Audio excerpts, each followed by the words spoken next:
ഇവളൊക്കെ എന്തോരം അപരാധം പറഞ്ഞിട്ടുണ്ടായിരുന്നു എന്നെ ഈ ഒരു കുറിച്ച് എന്തോരം ഉപദ്രവിച്ചെന്ന് അറിയാമോ? പിന്നെ അളിയാ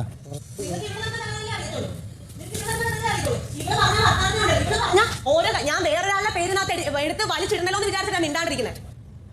ഇവൾക്ക് അറിയേണ്ടതിന്റെ എല്ലാം കൂടെ എനിക്ക് അന്ന് ഞാൻ തീർത്ത് കൊടുത്താനേ ഞാൻ.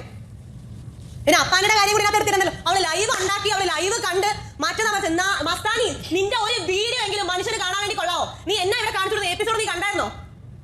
ഈ പരിപാടിയുടെ പേരേ കാണും. ഇതുപോലെ ബിഗ് ബോസ് ചരിത്രത്തിൽ ഇത്രയും വൃത്തികെട്ട രീതിയിൽ ഇത്ര നെഗറ്റീവോട് കൂടി ഇറങ്ങിപ്പോ ഒരു കണ്ടസ്റ്റന്റ്. ആലോചിച്ച് നോക്ക്. കൊടുത്ത മോളെ കൊല്ലത്തും കിട്ടും. നീ എന്നിട്ട് ചോദിച്ചില്ലേ ഏഴിന്റെ പണി കിട്ടിയിട്ട് ബിൻസി 14 ദിവസമായപ്പോ പുറത്തിറങ്ങിയത് നിനക്ക് എന്നാ പണിയാണ്? നിനക്ക് കിട്ടിയ പണിയെ കുറിച്ച് പറയണമെങ്കിൽ എന്നാ പറയണ്ടേ? ഇത്രയും ദാരിദ്ര്യത്തിൽ ഇത്രയും ഗതികേട് ഇവിടുന്ന് ഒരുത്തിയും കറങ്ങാൻ ഇറങ്ങി പോയിട്ടില്ല. വന്ന് കയറിയല്ലോ ഈ വീട്ടിലോട്ട് വന്ന് കയറിയപ്പോ ഞങ്ങൾ എല്ലാവരും ചിരിച്ച് സന്തോഷം വന്ന് കയറിയത്. നിറകണ്ണോട് വന്ന് കയറിയില്ലേ? ഇപ്പൊ എന്റെ അടുത്ത് അവിടുന്ന് സമ്മതിച്ചില്ലേ പറഞ്ഞത് ചെയ്തതൊക്കെ തെറ്റായി പോയെന്ന്? അത് മതി മസാനി, എനിക്ക് അത് മതി. ഇനിയും ഞാൻ പറയും നിന്റെ വായി ഇതുപോലത്തെ വർത്താനം ഇത് ഇനിയും ഞാൻ പറയും. മനസ്സിലായി? ഇപ്പോഴും കിട്ടിക്കൊണ്ടിരിക്കുക. ഇനിയും ഞാൻ തരും. കൂടിപ്പോയാൽ ഞാൻ നിന്റെ പേരിൽ എന്തെങ്കിലും വീഡിയോ ഇടുന്ന നിനക്ക് റിപ്പോർട്ട് ചെയ്ത് കളയാൻ പറ്റും. അത്ര വലിയ ഉള്ളൂ.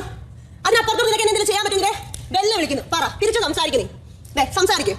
എനിക്ക് ഒന്നും പറയാനില്ല. എന്താ മസ്താനി അവിടെ നോക്കി ഷോ കാണിക്കുന്നത്? ഇവിടെ നോക്ക്. ഞാൻ അന്തസ്സായിട്ട് നിന്റെ മുഖത്ത് നോക്കിയാണ് സംസാരിക്കുന്നത്. എന്തെങ്കിലും പറയണെങ്കിൽ തിരിച്ചു പറ.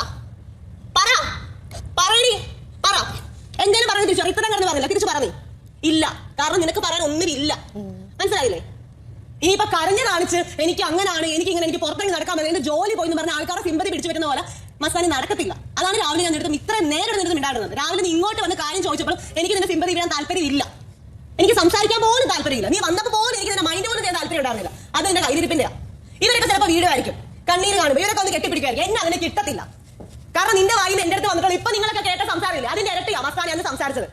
അന്ന് ഞാൻ മസ്താനി അടുത്ത് പറഞ്ഞു എനിക്ക് എന്റെ വീട്ടിലെ അവസ്ഥ, എന്റെ ദാരിദ്ര്യം പറയണമെങ്കിൽ ബിഗ് ബോസിൽ വന്ന് ക്യാമറ മുമ്പിൽ ഒന്ന് പറയേണ്ട ആവശ്യമില്ല. നീ ലൈഫ് സ്റ്റോറി അറിഞ്ഞോ പറഞ്ഞാലോ നിന്റെ വീട്ടിൽ എന്തോ മല മറിച്ചോ നീയാണെന്ന്. അതൊക്കെ പോലെ തന്നെ ഓരോരുത്തരും, മനസ്സിലായില്ലേ? ഓരോരുത്തരും കഷ്ടപ്പെട്ട് തന്നെ ഇവിടെ വരെ എത്തിയത്.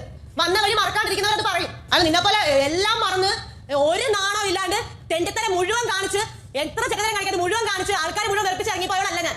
അതിലെനിക്ക് അന്തസ്സുണ്ട്. നീ ഞാൻ നമ്മൾ അന്തരത്രമുണ്ട്. അതാണ് നമ്മൾ തമ്മിൽ ഡിഫറൻസ്. അങ്ങനെയല്ല വേണോ ഇങ്ങോട്ട് വന്ന് ഇറന്ന് മേടിച്ചതായിരിക്കും. അവള് പറയുന്നത് വർത്താനങ്ങളെ ചാച്ചന്റെ ഓട്ടോയിലല്ലേ പോയത്. എനിക്ക് പോകാൻ അങ്ങനെ ഓട്ടോ ഇപ്പൊ സംസാരിച്ചപ്പോ പറഞ്ഞു ഓക്കെ. നിനക്ക് ഇവിടുന്ന് തലവഴി തൂണിയിട്ടുണ്ടല്ലോ ഇറങ്ങാൻ പറ്റുമോ? ഇപ്പോഴും അന്തസ്സറിഞ്ഞ് തലവെച്ച് നടക്കുന്നുണ്ടോ നാട്ടില്? ഒരു മസ്താനിയാണ് അത്ര.